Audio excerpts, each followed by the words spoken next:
The fallout from what many are calling one of the most brutal Vanity Fair attacks in recent memory is still rippling across media and political circles tonight, as Megyn Kelly and Tyler stepped forward to publicly challenge Meghan Markle's narrative in a way few expected.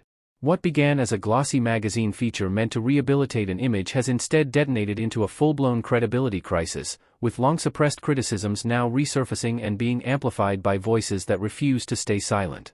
Before we continue, please hit the like button, subscribe to the channel, and turn on the notification bell for updates. According to sources familiar with the situation, the Vanity Fair piece was intended to recast Meghan Markle as a misunderstood figure, a woman unfairly targeted by the press and betrayed by institutions that failed to protect her.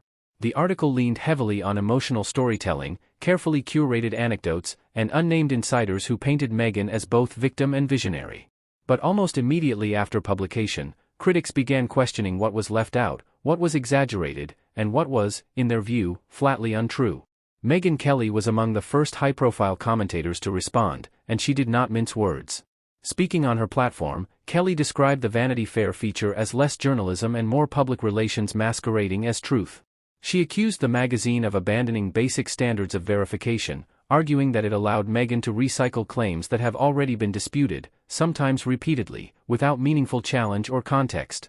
Kelly's remarks struck a nerve, particularly when she suggested that the article relied on emotional manipulation rather than evidence. Kelly went further, asserting that Vanity Fair's portrayal ignored years of documented contradictions in Meghan's public statements. She cited interviews, podcasts, and previous articles in which Meghan's accounts of key events shifted depending on the audience and the moment. According to Kelly, this pattern undermines the credibility of the narrative presented in the magazine and raises serious questions about why such inconsistencies were not addressed. Tyler, whose commentary quickly went viral, echoed those concerns but approached them from a different angle. He focused on what he described as a deliberate attempt to reframe criticism as cruelty.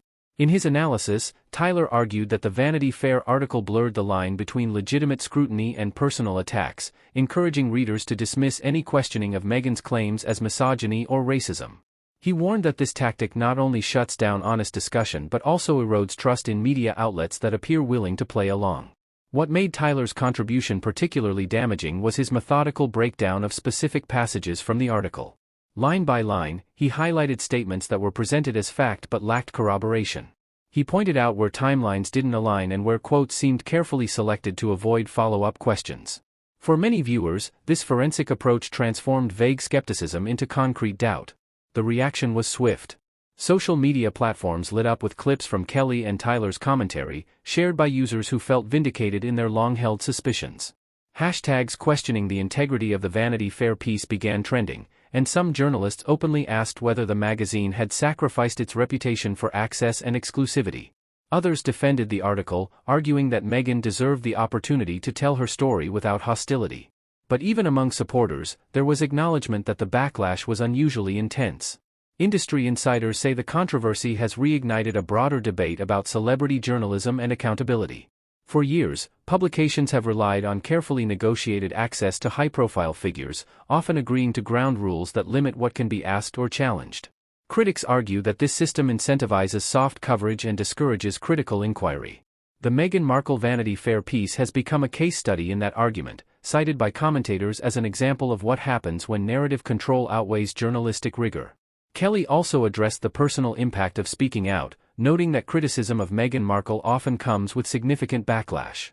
She acknowledged that public figures who challenge popular narratives are frequently accused of bad faith or ulterior motives. Nevertheless, Kelly maintained that her concerns were rooted in principle, not personal animosity. She emphasized that questioning powerful individuals is a cornerstone of a free press, regardless of how uncomfortable it may be. Tyler, meanwhile, framed his response as a defense of the audience. He argued that readers deserve transparency and honesty, not carefully staged emotional appeals.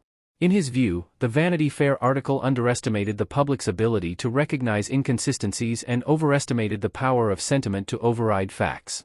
He suggested that the intense reaction proves audiences are more discerning than media executives often assume.